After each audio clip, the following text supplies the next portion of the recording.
Welcome back to Namaste Village. It is Thursday morning. And this morning, I want to begin with one line. And that line is, forever is just a memory of the moment you wake up. Once again, forever is just a memory of the moment you wake up. It's actually a line from a song that I wrote a number of years ago. And that line just came to my mind yesterday and really entered my heart. And I thought, that one line says so much. Forever is just a memory. It's just a memory of something that's already happened, right? Of the moment that you opened your eyes and woke up. That's what forever is. We think of it as this far off, far away thing that we could never experience, but you're experiencing it right now, especially as you open your eyes and awaken. So, I want to begin by sharing that song. I actually call this Helen's song because it's a song I wrote thinking of Helen Schuckman, who was the scribe for A Course in Miracles. And I imagine that this is Jesus singing to her, singing about that awakening, that memory, that forever. And yet, I'm going to ask you to think of whoever you choose. If you want to choose Jesus, if you want to think of the Holy Spirit, the Divine Feminine, but I want you to imagine that whoever that is, they're singing this song to you, directly to you. Okay? Here we go.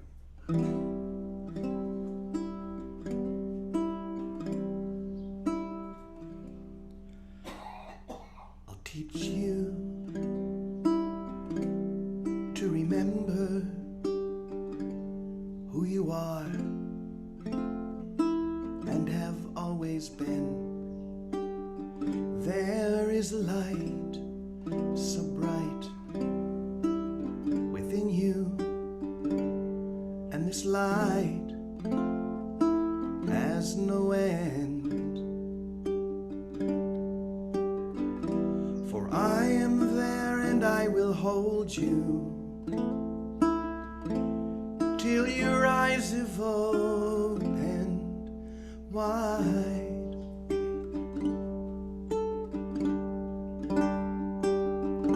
For I remember who you were before you closed your eyes to sleep, and I have held you so many years when the dream held you so deep within this forgotten world that was never made for one like you, so pure. So I'll help you to see a different world that the dream could never touch. And I'll stay here till you remember that I really love you so much.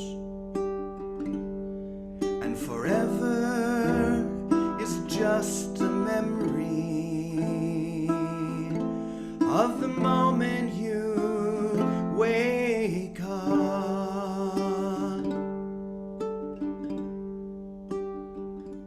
For I remember who you were before you closed your eyes to sleep, and I have held you so many years when the dream held you so deep within this forgotten world that was never made for one like you, so pure.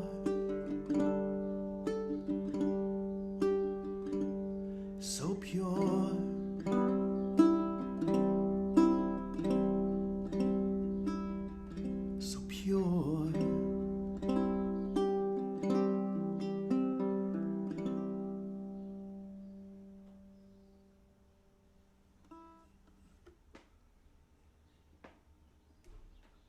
I love that song because it's like a mother sitting next to her child while they dream of impossible worlds, just holding their hand as they work through the fever and as they work through the dream itself, the terrible images that they take to be so real and give so much importance to. The mother is just holding the hand of the child until the fever breaks and they open up their eyes and they see that that world was never made for one like you, so pure. And it literally is the same thing here. That's a nice image of the mother and holding the hand of the sleeping child, but it literally is the same thing. For love itself is sitting next to us as we dream. Love itself is holding our hand until the fever breaks, until we're able to open up our eyes and realize that forever is just a memory of the moment we wake up. So I want to share a little tidbit that came through a night or two ago, sort of keeping to our series that we've been doing for the last week. And it's all about those two worlds.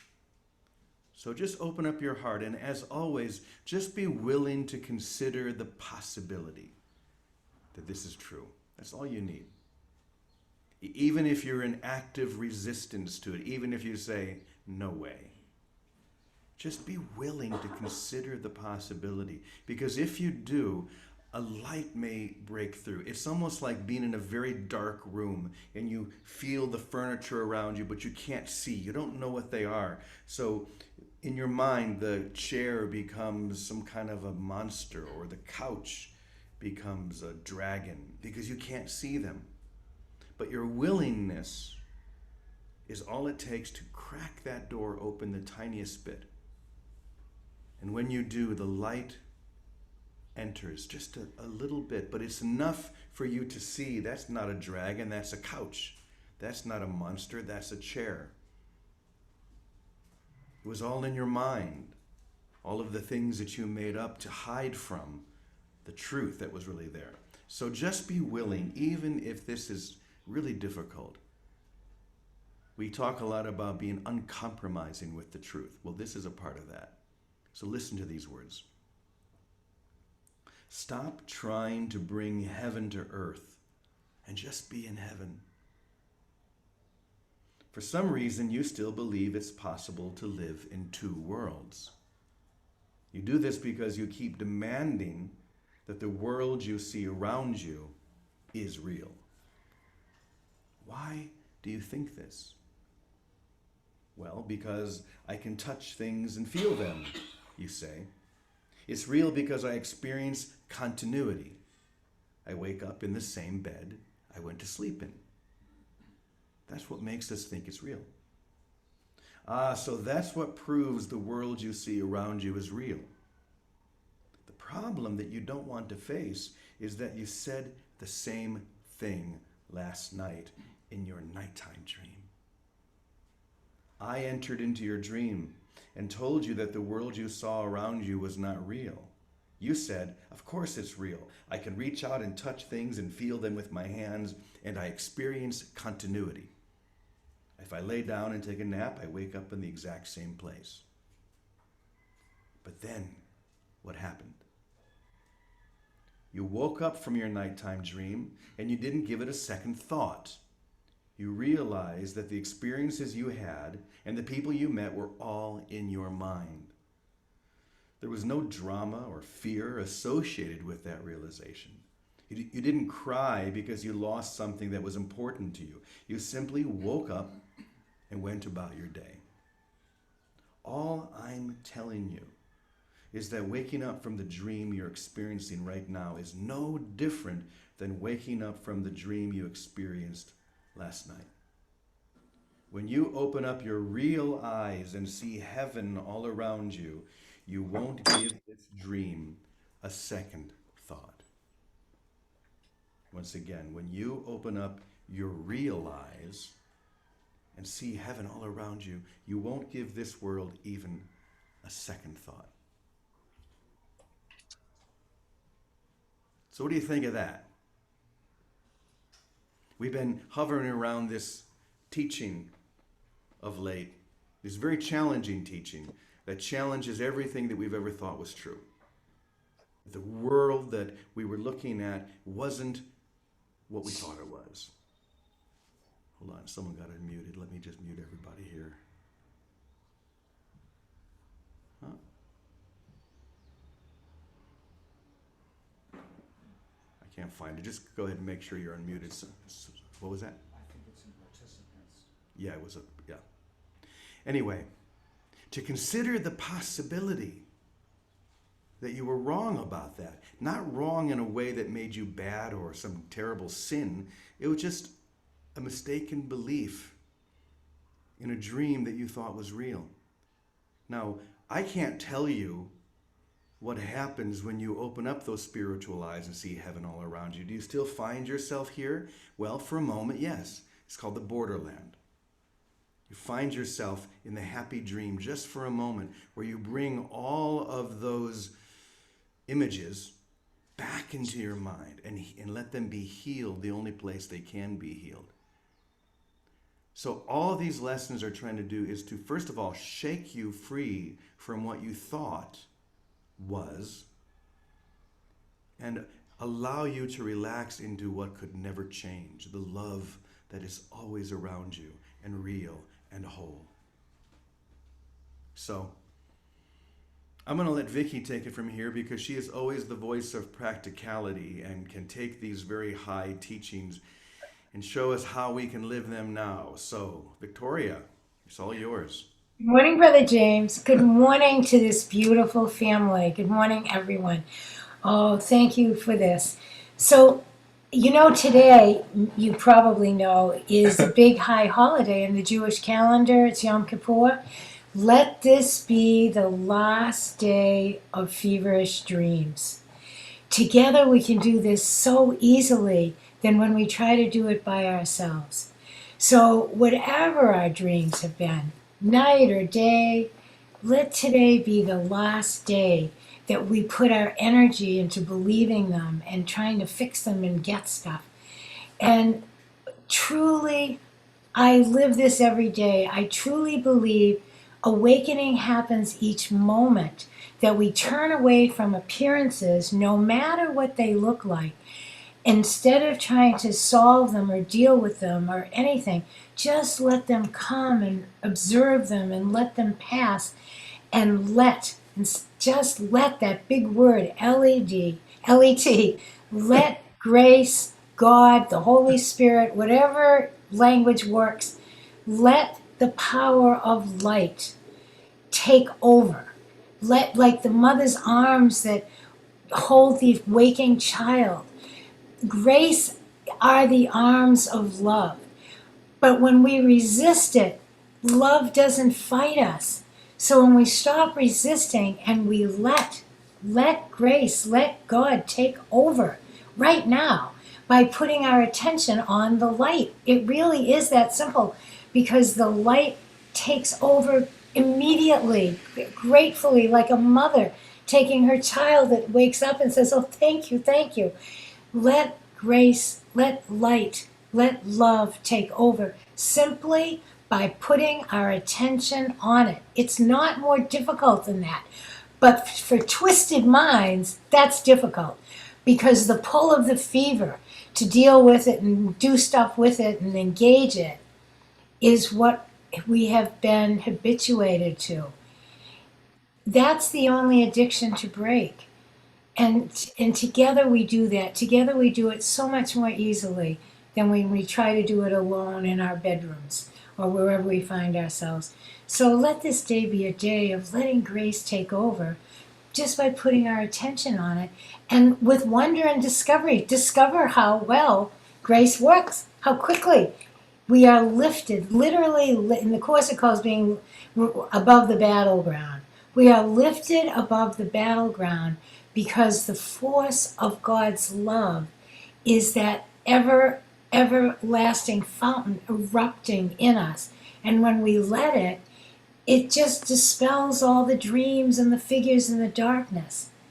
And when we look upon them again, we look upon them with wisdom instead of judgment. It's not like we leave here physically for right now. At least I haven't had that experience. I still find myself here. But I see that I understand things through grace and wisdom, and understand that all of it has just been a call for love, the child calling out in a feverish dream. So end our feverish dream with wonderful forgiveness. Forgive ourselves, forgive everybody, everything. We didn't know what we were doing, nobody did. That's the end of time for each of us, and the beginning of heaven on earth through us, if we want it to be, if we choose it to be. And this, every moment is the moment. But when we're in a family together of joined purpose, there's no greater opportunity or moment.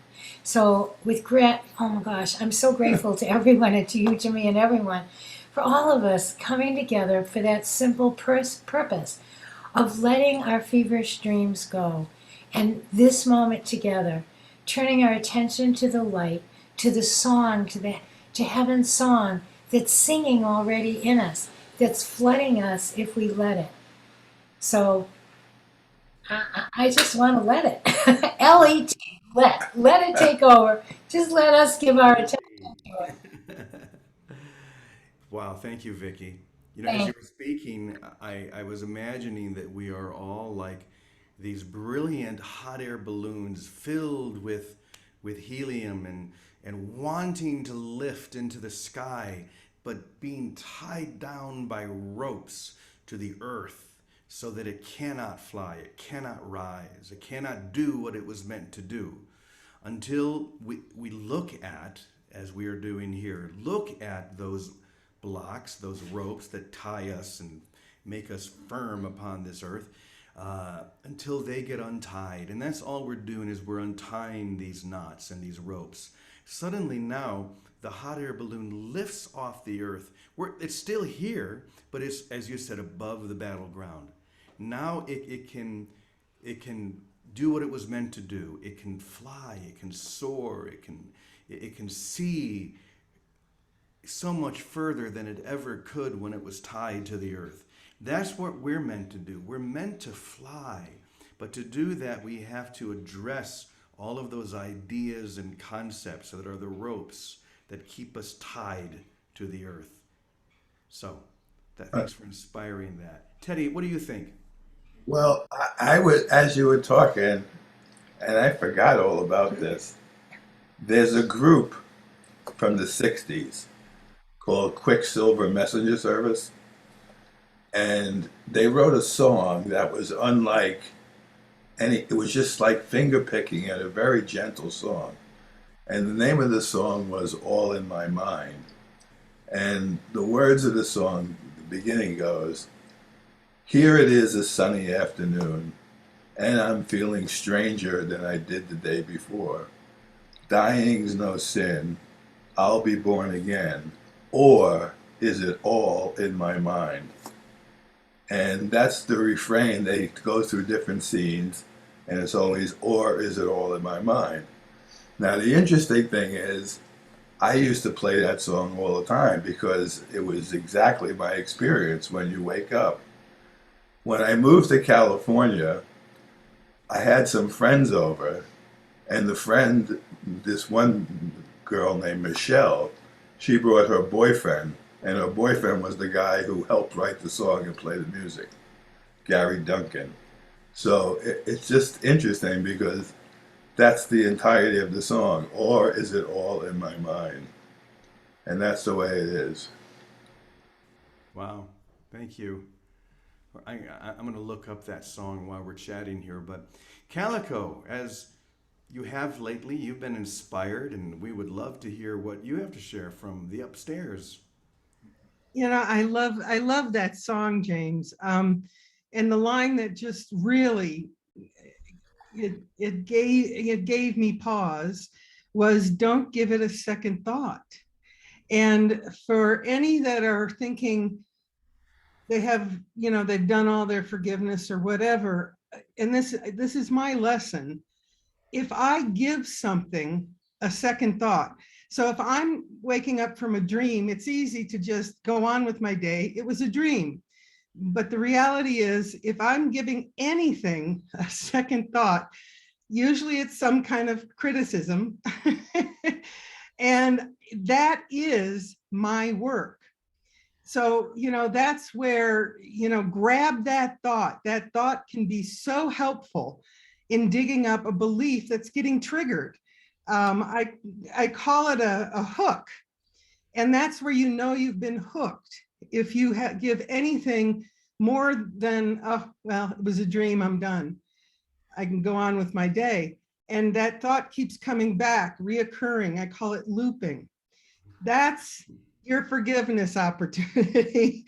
That's where you need to go to Holy Spirit and ask to see something differently, because it's hooking on some belief inside that, and most of these beliefs are completely unconscious. In fact, I'd say 99% of them are completely unconscious. And so when you can find one, take it to Holy Spirit, ask to see it differently, play a game with it. I went through a period of time, I played a game with it because so many of my hooks felt so real that I couldn't let go of them. And instead I made up stories around them. Oh, well, they're having a bad day and, whatever. And it's like, you can make one situation mean 1,000 different things. And if you start playing with this, it helps loosen up that vice grip on I am right. And it's in a process of really looking at the thought, where is the lesson for me in this thought? Where do I need to forgive myself for thinking this? And it completely unravels. And that's what you call the awakening process. It's like unraveling the mind so that you don't give anything a second thought. It's like, oh, okay, it's not personal. And that's one biggie for me. Everything feels personal. And it's just like, nope, there's nothing personal, and I can let it go. And then the thought, you've cleared it completely because you don't have that thought again. It disappears. I don't know how, but it does. And that's awakening to me. So thank you for all of this, and all of you. You are my mighty companion family. Thank you. Thank you, Calico. What was that? That was beautiful. Do you want to say something, Teddy? No, no. I do though, Jimmy. Jimmy, Calico, you know Lana. Some of you know her from her writings. Lana's a dear friend. Lana's line that especially now with what's going on with Teddy and all this stuff, she'd say, "Pay it no mind." And we watched Lana pay it no mind in really life-threatening critical issues. We took her, she was going blind, and she'd come home and say, the doctor said, "Well, that's it, nothing we can do. It's just going to happen. Don't worry, you'll just have to deal with it." And she said, "Okay, pay it no mind. Just give it to Jesus, pay it no mind." And literally, she had breathing issues, blind issues, all these things. Pay it no mind. And her sight is wonderful today. Her breathing is current and happening today. But just the way she said it had so much power, because Calico, like you, she does it. She pays it no mind. And that's, if we're tethered anywhere, it's some attachment of separation, and somewhere the principle of self-healing, it's something we're judging against ourselves that we see in another. When we pay it no mind and go directly to the Holy Spirit, to the light, the answer of release is given immediately because it was waiting upon our acceptance. So pay it no mind. Second thought, just catch it right away. But that is our work. That's the only work there is. Otherwise, we let grace take us and guide us in that hot air balloon. Just take us and gather in our brothers and sisters in joy. Thanks. What was that song? Something about flying in my beautiful balloon. Oh yeah, right. Fifth dimension. Fifth dimension. Fifth dimension. Dimension, yes. Up, Can't up, believe and I away. knew Here that. we go. Up, and away. Up Right. and away. That's the song. We're about to lift up. So here's what we're going to do. I'm going to go ahead and we're going to stop the recording because I found that song that Teddy was talking about, but I don't want to get a copyright claim against me when I put all this up on YouTube. So for those of you who are watching it on YouTube, you can just go and look it up yourself. Thank you for joining us. We're going to go ahead and stop the recording now.